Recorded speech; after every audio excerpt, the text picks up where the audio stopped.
Hi, I am Deepak Dey.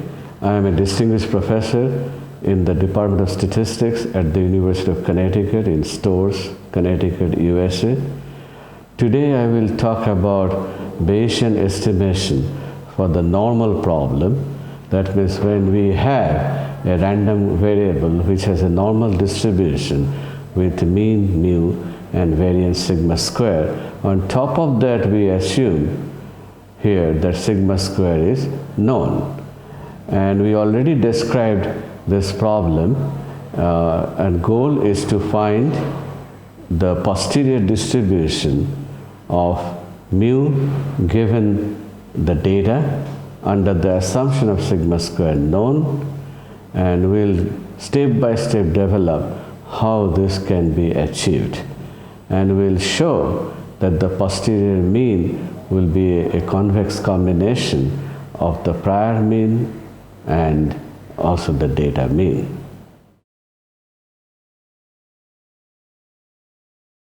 In today's lecture, we'll talk about Bayesian analysis of the normal distribution. In particular, we'll talk about Bayesian estimation of the mean of a normally distributed random variable with known variance. The benchmark is the maximum likelihood estimate for the normal distribution for known variance. That because you are very familiar with the maximum likelihood method of estimation, which is the classical method. So suppose yi are independent random variable, all are normally distributed with mean mu and variance 1 for I is from 1 to n, where n is typically the sample size. The likelihood function for mu will be L mu given that y is equal to product of the normal densities, which is 2 pi to the power minus 1/2 exponential minus 1/2 yi minus mu square. Now if you take the logarithm, so it's a log of L mu y, will have the expression as shown as sum of 2 pi to the power minus 1 minus half yi minus mu square. To find the MLE, we take the derivative of minus log L, log minus L, and we set the result equal to 0 and solve for mu. And when we solve, we get the solution mu equal to sum of yi over n, which is the sample variance. Now, the normal model with known variance problem, we can consider the following. Suppose y is normal mu with variance sigma 0 square, where sigma 0 square is a known constant and mu is unknown, because we assume variance is known. What would be a good prior to choose for mu? Because we are in a Bayesian framework, we have to choose the prior for mu.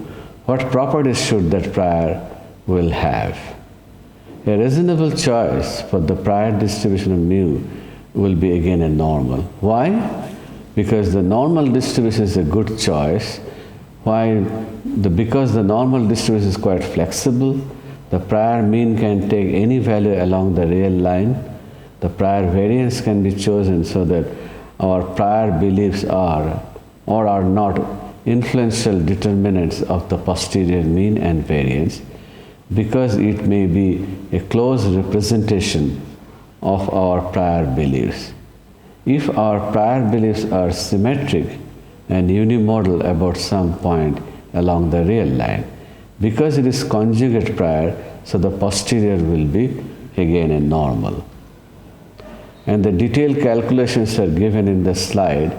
Just to start with that, let y be normal with mean mu sigma 0 square, and the prior we choose mu to be normal with mean m and variance s square. So in that case, one can show that the posterior distribution of mu given y is proportional to the prior of mu times the likelihood of y given mu. And after simplification, you can write down, there are some detailed calculations given in the slide. So one case is the drop multiplicative constants. then expand the squares and combine the two expressions. We collect terms and use the basic properties of exponent and then get the last expression. And then after simplification we can get the posterior distribution will be mu given y is proportional to the exponential of that term, and you get in the slide the final expression.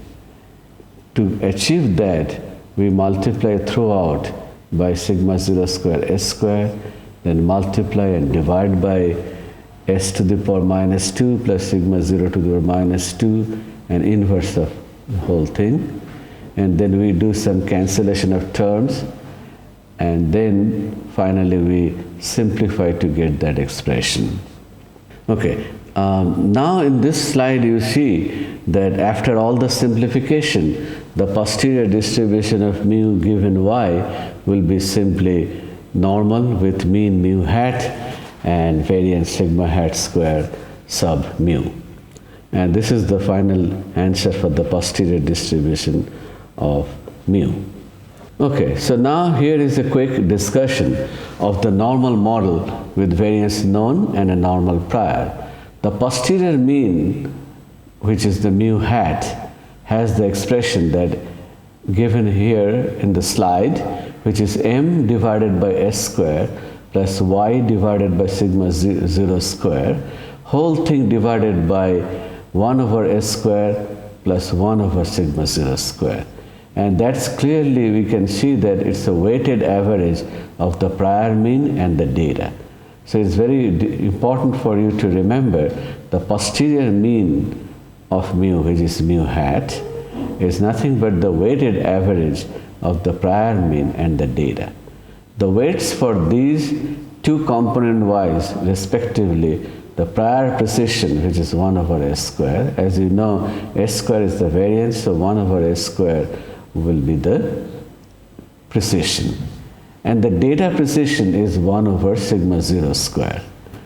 We have already observed this sort of weighting between the precision and the prior and the precision of the data before we studied some other distribution. The pattern occurs over and over again in a Bayesian framework. If we have more than one observation of the random variable y from the normal distribution with unknown mean and known variance, it is a trivial matter to extend this result to show that the posterior distribution of y given the samples y1, y2, yn will be again a normal with mu hat as the mean and sigma hat square sub mu as the variance of the posterior. So mu hat is again is m over s square plus n y over sigma 0 square divided by 1 over s square plus n over sigma 0 square. And sigma mu hat square again has the similar expression, and now only instead of 1 over sigma 0 square, it's n over sigma 0 square. Again, notice the weighting of the prior mean and the mean of the data. It's also notable that the fact that as n grows, the mean of the data swamps the prior mean mu.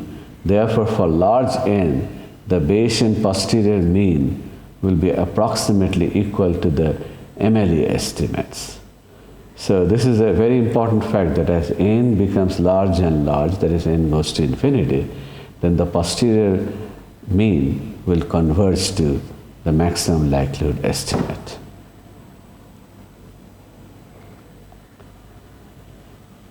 So here we have a quick example. Question: what is the average blood pressure reading of a subpopulation of 20 adult men? Suppose yi denote the blood pressure of individual I, and assume that yi is normally distributed. Based on the national studies, we assume that we know that the standard deviation of y is 13. And that's kind of an information based on the current data or past data on the national study. We relax this assumption in a bit. Let mu denote the average blood pressure of the group, that is the true blood pressure. So clearly the data is now yi, and for each patient, say I from 1 to n, yi is normal with mean mu and variance 13. Sorry, standard deviation is 13. We need a prior distribution to summarize our initial uncertainty about the value of mu. If we continue that example, we again have yi, I from 1 to n, mu with normal with mean mu and standard deviation 13. Now, why might it be possible to choose a normal prior for mu? Why might it be useful? What are the problems with using a normal random variable to describe the blood pressure data? What values should we choose from m and s square? What is the posterior distribution of mu? So we'll answer some of the question next. So suppose we have yi normal mu3 and we choose the prior mean of mu as 0 and s square 10,000. S square is the population sample variance. What is the posterior distribution of mu? The posterior distribution of mu, again we know, is normal with mu hat as the mean and sigma mu hat square as the variance, where the expressions for mu hat and sigma hat square are given below, which follows from the previous slide. And after simplification or plugging the value, we can check that mu hat will be 128 and sigma mu hat square will be approximately 8.32. So that is the example. Now we'll move to the unknown mean and variance. Let's extend the model, normal model, to the case where the variance parameter is assumed to be unknown. So in the last discussion, we assumed from the beginning that the variance is known, but now we'll deviate from that assumption by making unknown variance scenario. So yi is now normal with mean mu and variance sigma square. So here note that both mu and sigma square are unknown. This is our first example of a multi-parameter problem. Like earlier we had only one parameter, even if there are two parameters present, but one was known. Now both are unknown and therefore it's a bivariate, or in particular it's a multivariate parameter model. The Bayesian setup should still look familiar. We can now write down the joint posterior distribution of mu sigma square given the data is proportional to the prior of mu and sigma square, joint prior, times the likelihood function y given mu sigma square. Note that we would like to make inferences about the marginal distributions, which is p of mu given y and p of sigma square given y, rather than the conditional distribution of mu sigma square given y. Ultimately, we would like to find a posterior distribution of mu given y, which is the integral of the mu of the distribution of mu given sigma square y times distribution of the sigma square given y d sigma square. So we have to integrate that expression with respect to sigma square. What should we choose for the prior distribution, joint prior mu and sigma square? We'll talk about different types of Bayesians choose different priors. For classical Bayesians, the prior is necessary. Choose priors that interject the least information possible. Modern parametric Bayesians choose the prior in a useful convenience. They choose prior distribution with desirable properties, for example, conjugacy. Given a distributional choice, prior parameters are chosen to interject the least information possible. And then the third approach is the subjective Bayesians. The prior is a summary of old beliefs. Choose prior distribution based on previous knowledge, either the results of earlier studies or non-scientific opinion. Now we'll talk about the classical Bayesians and the normal model with unknown mean and variance. So suppose y is normally distributed with mean mu and variance sigma square, where both mean mu and sigma square are unknown parameters, which we assume they are random variable from a Bayesian perspective. What prior distribution would we choose to represent the absence of any knowledge in this instance? What if we assume that the two parameters were independent? So the joint distribution of mu and sigma square is the product of the individual distribution of mu and that of sigma square.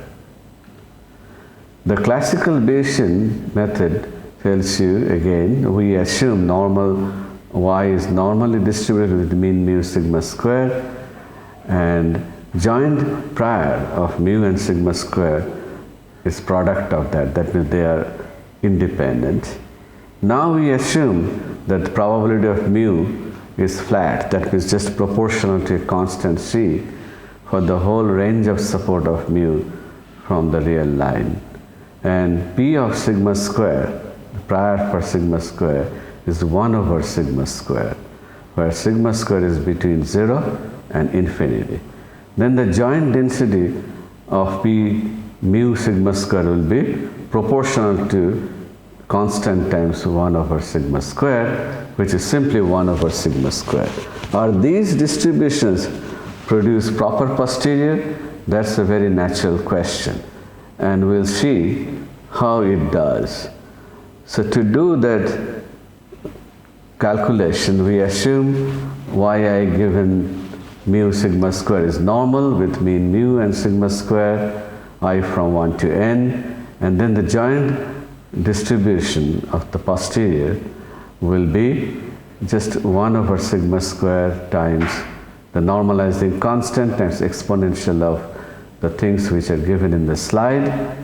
And it can be shown easily that the conditional posterior distribution of mu given sigma square and y is simply normal with mean y bar and variance sigma square over n.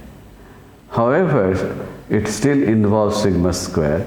So to compute the marginal distribution, we need to calculate the conditional distribution of mu given y, which will be the integral from 0 to infinity, the distribution of mu given sigma square and y, and integrate with respect to sigma square.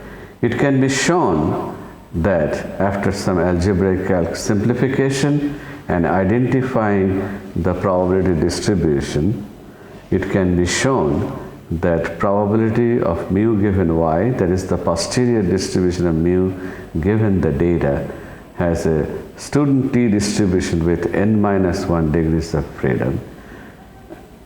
Notice the parallel between these results and what we would find it in classical theory.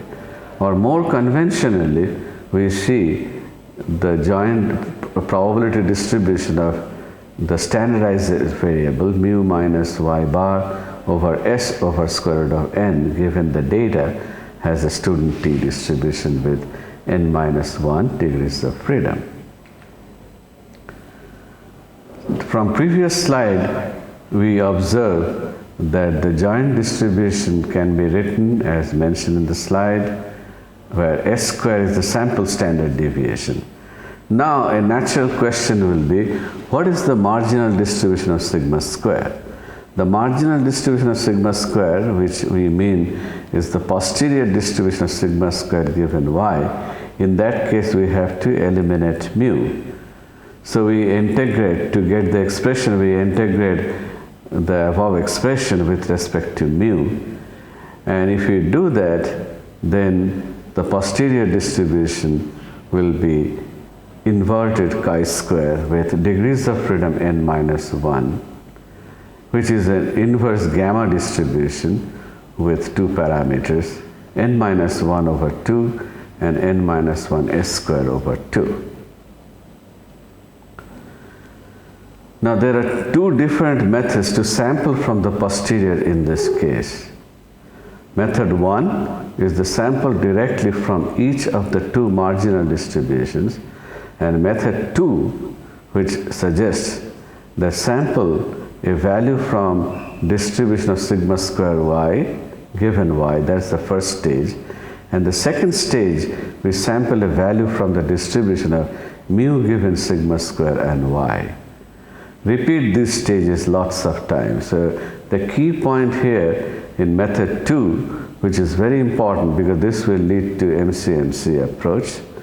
So first stage we sample a value from the distribution sigma square given y, and then we sample a value from the distribution of mu given sigma square y. So throughout following my lecture, you have understood that I have defined how to calculate and derived the posterior mean using the Bayes formula. First obtain the posterior distribution and the mean of the posterior to show it is a convex combination of the prior mean and the data mean on the assumption that sigma square is known. In the next lecture, we'll consider the case when sigma square is unknown, and then we'll do actually how to develop the prior for mu and sigma square, and then develop the new methodology for estimation of mean problem. Thank you.